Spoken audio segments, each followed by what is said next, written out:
Assalamualaikum bang. Saya semalam ada kontak abang tu. Kita satu malam juga kita semalam. Ya. Duk daripada semalam tak tidur saya bang, duk fikir kan. Duk bini asyik tunjuk-tunjuk barang tu kan. Tadi saya on the way nak sampai sana tu, saya search kat location lama. Saya tadi on the way bang. Minyak habis. Duk cari petrol tapi tak ada. Semalam duk bini saya sebelum nak tidur dia duk tunjuk pula kat saya kan. Kita macam lama je pun abang nak kursi ke? Kalau kursi macam mana pula saya nak tengok barang alam kan. Kita masuk alam lah kalau macam tu. Tapi duk fikir kan.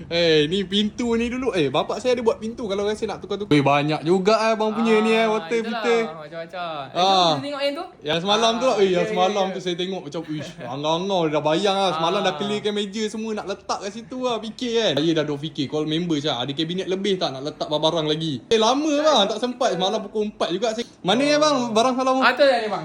Ini model GX313 bang. Kita ada buat promotion bang. Promo? RM499 je. RM499? Oi, saya dah duk fikir takut tak cukup gaji ke apa kan. Gaji masuk minggu depan. Duk fikir. Kalau ni abang dah cakap saya fikir macam nak ambil yang lain pula. Tapi macam ini pun lawa agak bang. Ya Allah. Dia ada warna apa je bang ni kan?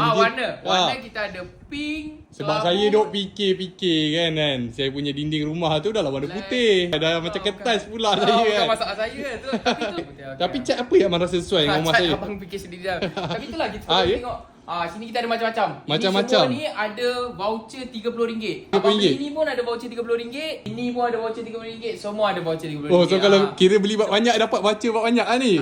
Oi, kalau banyak kira kalau saya beli 10 dah boleh beli satu lagi. Before ni 599 kan? Ya, kita saya 599 dulu. Kalau saya tahu saya beli sekarang untuk mak saya beli 2499. Abang dah boleh bayar kot. Sebab kita dah nak tutup kedai dah. Nak tutup? Tutup pukul apa ni? Sampai kat rumah pukul 11, pukul 12. Kita duk serve orang semua kan. Tapi barang kat belakang penuh pula kan. Itu duk fikir macam apa. Saya nak tutup pintu ni bang. Tak sedar dah tutup kedai.